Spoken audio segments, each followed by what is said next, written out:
Sa pagsisimula ng ating pagtatanim ng palay, the series, isang nakakalungkot na pangyayari ang gigimbal sa buong sambayanang Pilipino saan man sa mundo. So, bago ko simulan yan, yung vlog ko sa pagtatanim ng palay, syempre, sisimulan muna natin sa pagtatapos ng pagtatanim ng mais. Kumbaga sa event, parang ito po yung pa-farewell party niya, ganon. So, ayan, kung mapapansin nyo dito sa binabaybay naming kabukiran, wala ka na talagang makikita ni isang nakatayo na puno ng mais. Lahat ay nakatumba na, tapos sinunog na rin yung iba para maging pataba sa lupa. Yung mga susunod na henerasyon na itatanim dito, bumalik kami dito mismo sa may ginawa naming alulong noon, kung naaalala ninyo. Pero mamaya na natin pinunuyan yan, ha? Kasi ipakita ko muna sa inyo yung drone shot nitong bukid para makita nyo kung ano yung itsura niya kapag wala ng mga pananim na mais. Ayan, diba? Ang ganda ng aerial shot niya. Para ka lang nasa paraiso, ganun. Tapos hindi siya nakakahilo, ha? Very stable and high definition tong drone na gamit ko. Kaya nga tinatawag ko itong drone Zolweta. O siya, tama na nga, medyo sumasakit na ulo ko man. Paano ba to?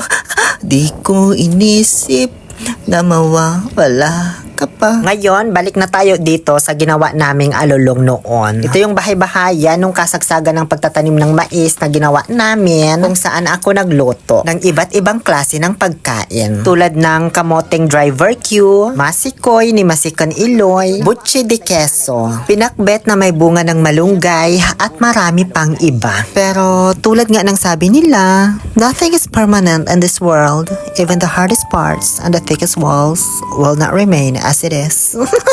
Kaya ayan, sisirain na po namin.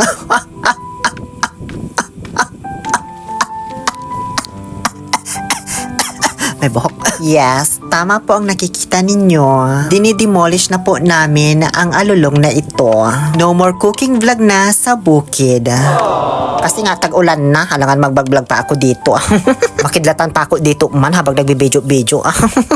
Napapadalas pa naman thunderstorm dito sa amin. Tapos itong pinagtirikan din namin kasi ng alulong, pagtataniman na rin nila ng palay. Hindi kasi nila to tinaniman ng taniman ng mais. So para naman magkaroon ng silbi at mapakinabangan ngayong taon, tataniman na nila ng palay. So ganun lang yun, ang bilis lang din naming nabaklas. Hindi gaya nung itinayo namin ang hirap-hirap, tapos pagbabaklasin mo pala, sisirain mo na, ganito lang kadali. Parang sa buhay lang din pala, ang hirap-hirap bumuo ng pangarap, pamilya, pangalan. Pero ang dali lang masira. Isang pagkakamali mo lang sa isang iglap, wala na.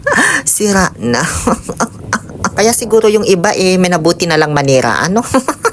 Manira ng pamilya, ng tao. Kasi doon sila siguro nadadalihan.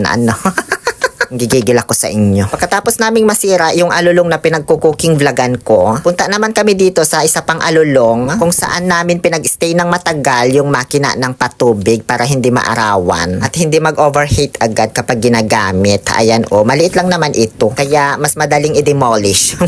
Hindi naman ako nasasayangan sa binigay kong effort sa pagpapatayo namin ng mga alulong na ito kasi ang dami ko rin naman talagang na-treasure na memories dito. Tapos na-i-vlog ko pa kaya may babalik-balikan ako kung gusto kong panoorin, diba? So, bawing-bawi naman na talaga ako dito, no? Tapos, normal naman na ito dito sa amin na ginagawa. Magtatayo ng bahay-bahayan, tapos sisirain kapag tag-ulan, ganun. Paano ba Ay, akala ko di ko matatanggal man. By end of this year naman, pagkatapos ng anihan ng palay, pag nagsimula na ulit yung taniman ng mais, magtatayo ulit kami nito for sure. Bali, pagkatapos naming mabaklas yan lahat, yung mga nakuha naming kahoy at kawayan na ginawang pundasyon ay inilagay namin lahat sa tricycle. Dito pala sa garong nadala namin. Para naman gawing panggatong. So, yun lamang po. Teka lang, mag-drone shot muna ako ulit bago umuwi. Kasi naaliw talaga ako, hindi siya nakakahilo, diba?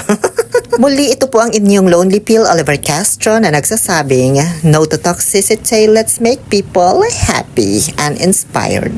Abangan ninyo sa susunod na episode ng ating pagtatanim ng palay the series, ang mga ginawa naming preparasyon para sa pag-aararo hanggang sa pagsasabog tanim. O siya, sige na.